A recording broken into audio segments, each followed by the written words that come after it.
Two Castle Hill city leaders arrested tonight. Alderwoman Leslie Winger and Sylvia Gonzalez both booked into the Bexar County Jail this morning, facing allegations of a conspiracy to get rid of the city manager. They can assert qualified immunity, and the upshot of all this is that you have the Constitution being violated. You have someone whose rights have been violated, and often there's nothing they can do about it. It's so obviously, this whole situation, just a trumped up thing for purely retaliatory reasons. Courts can go, yeah, that sounds like what's happening, but it doesn't matter. People are basically allowed to do that. There's nothing that's, a split second in the moment decision here. You said it took months before. 2 months, yes. Yeah, so clearly this is a premeditated. Yes. Yeah. And they sent a police officer out to intimidate the people that signed.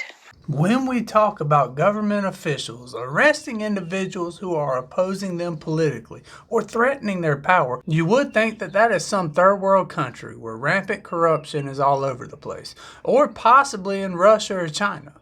And while I am a news junkie at the end of the day, when this story came across my feed, it absolutely blew my mind. Because this story doesn't take place in China or Russia or somewhere in Central America. It takes place in the state of Texas. Castle Hills, to be more specific. And the question in front of the Supreme Court is whether or not Sylvia can sue her political enemies. But the backstory that led us up to this point is absolutely mind-blowing. And it has all the makings of a future book or movie. But what I was able to find right before recording this video absolutely changes everything. So let's talk about it. Copyright disclaimer under Section 107 of the Copyright Act 1976. Allowance is made for fair use for purposes such as criticism, comment, news reporting, scholarship, and research. Fair use is a use permitted by copyright statute that might otherwise be infringing. Nonprofit, educational, or personal use tips the balance in favor of fair use.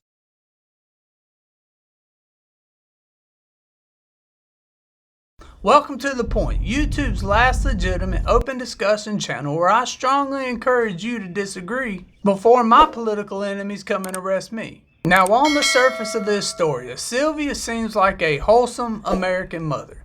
She's the daughter of a police officer, her daughter is a police officer, and in her retirement she had decided that she had the time and capability to serve her community, which she would go on to do in a historic win for Castle Hills, being the first Latino woman to win an election for the city council. Now, according to Sylvia, she got 53% of the vote. And she ran on the idea that everyone in the city has an equal voice. Everyone's concerns should be heard. And the individual that she wanted to talk to about their job was the city manager, Rapley. Now, when you listen to this council meeting, there does seem to be a lot of back and forth, a lot of cross-examination, almost as if this was some type of courtroom. And when you listen to that meeting, you will often hear applauses after Joe speaks or after one of the other council members fires shots at another. Now, what the vast majority of the people that are following this story are concerned about is if those city officials have qualified immunity. Qualified immunity is a defense that allows government officials to escape civil lawsuits involving violations of individuals' constitutional rights. Now, qualified immunity, of course, is the idea that when an officer is making a split-second decision, they will have some sort of protection against any type of legal or civil issue. And to be fair, both myself and Sylvia acknowledge that there are situations in which law enforcement does need certain protections. The problem that they're having, though, is a law that was just intended for law enforcement's protection has spiraled out to be anybody and everybody in an official position. So you have council members, governors, state representatives, judges, and everybody in between claiming qualified immunity when they make a bad decision. Now, the most ridiculous part of this story is that a simple piece of paper has, for the time being, entangled both Sylvia Gonzalez and Edward Trevino together. And that piece of paper was a petition. It was supposed to be a petition to raise concerns over the city manager. Now, after that contentious meeting was over, everybody was sitting around the council chambers and the mayor gets ready to leave. And I'll just play it for you right here so you can see what happens yourself.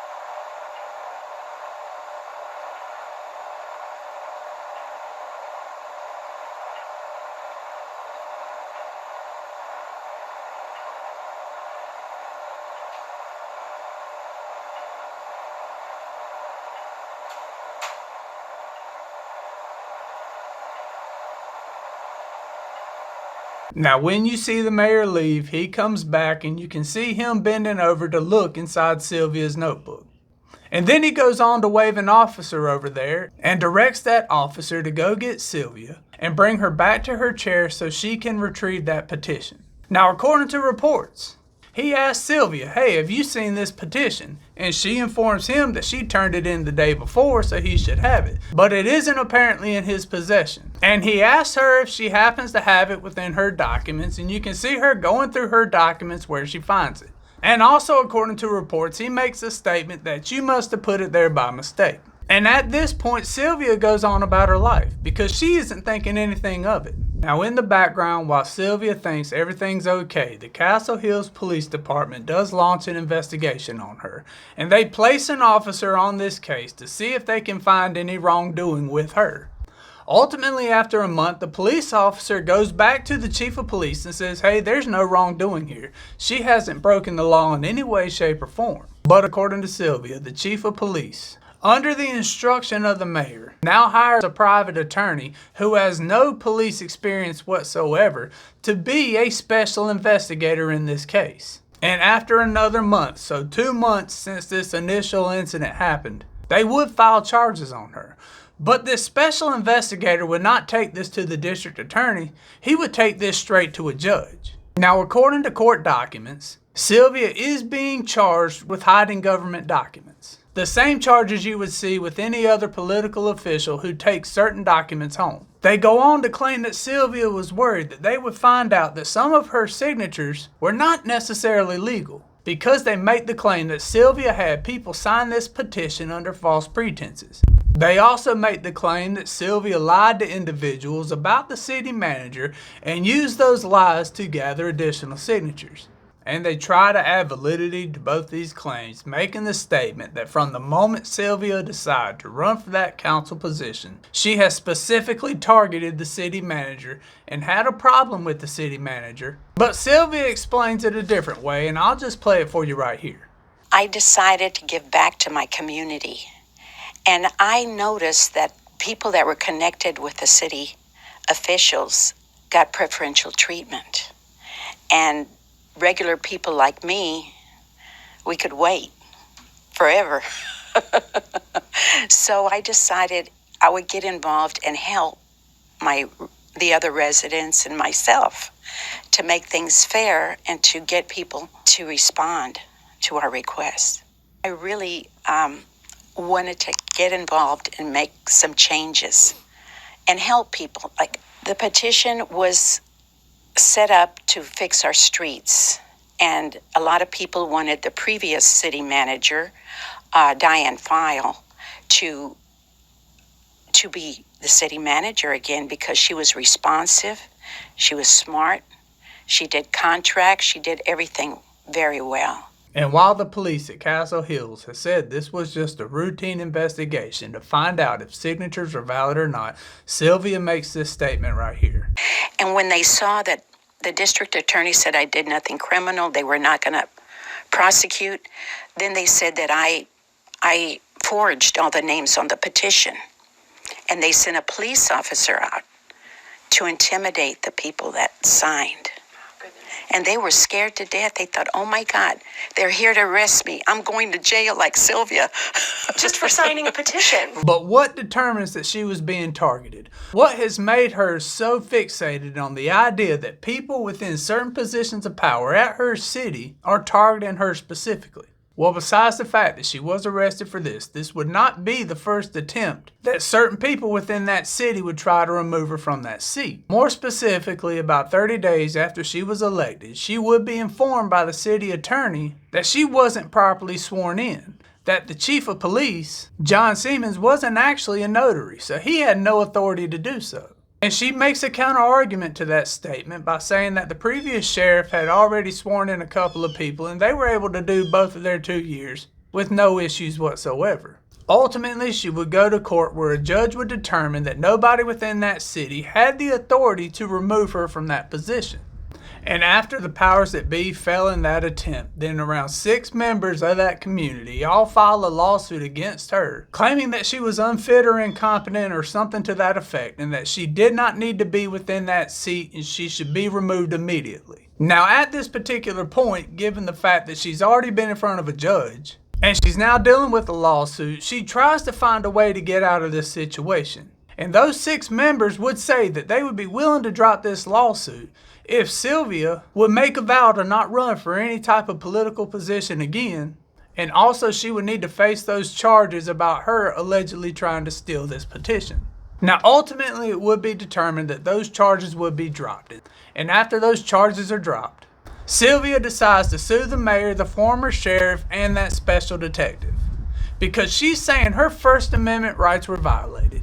They had no right to arrest her or detain her or tell her to stop speaking simply because she had a personal opinion that differed from other individuals within the city government. Now you can almost guess my personal thoughts surrounding this story. I am a firm believer that arguing is essential for our government to function, that the exchange of ideas is where we come up with a compromise.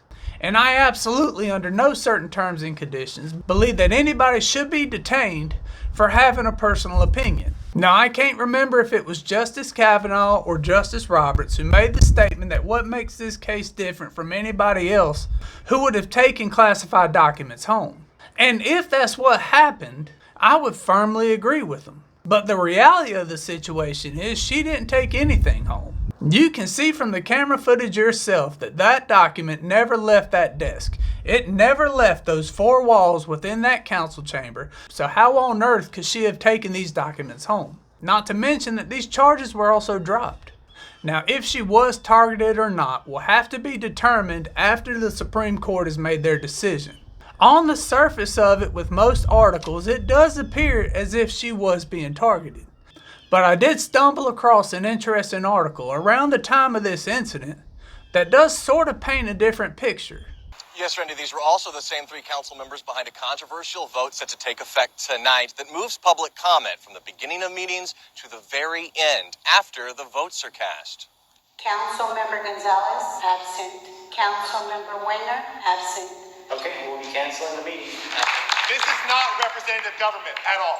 A regularly scheduled city council meeting canceled after 3 of the 5 council members decided to go home. The reason people don't come to council is because of the continuing bickering. Ms. Winger, I have the floor, please. We're only a city of less than 5,000 people. We shouldn't have this much dysfunction in such a small city. The 3 who left, the same 3 who voted last month and again last week to move citizens to be heard from the beginning of council meetings to the very end. We have a right to be heard as citizenry. Mayor Trevino called the 3-2 vote a sad day for Castle Hills. I'm a big believer that small government gives people the opportunity to be involved and have their voices heard. Basically, taking away the citizens' right to speak until the end effectively goes against all of that. And you can see right here that it talks about there was a major issue within that council meeting, and certain board members didn't even make themselves necessarily available, Sylvia being one of them. Now, Texas's governor, Greg Abbott, had actually signed a bill 1 day before this particular meeting, saying that if anybody had any type of gripe or complaint or wanted to make a statement in front of an elected official, that they had the right to do so at the start of the meeting. But that city had determined that the time for the general public to make statements would be at the end of these meetings, essentially telling the governor of Texas that they're going to do what they want. And based off that article, Sylvia was one of the determining members who made that decision. Now, the link to all this stuff will be down in the description below, but based off everything I'm reading, I don't see any viable reason why this woman was arrested. It doesn't seem like she broke the law in any way, shape, or form. And 3 or 4 days before this video is posted, all those arguments in front of the Supreme Court will be linked down in the description below. But I certainly don't think that the intent behind qualified immunity was to give a blanket of protection for all officials within our local, state, and federal government. It does certainly seem like we're seeing individuals in our local, state, and federal government take advantage of a law that was specifically meant for a specific scenario. As always, if you see any of these things differently, you can let me know down in the comments below. Other than that, I appreciate your time. I appreciate you being here. Y'all stay safe, and I'll catch you in the next one.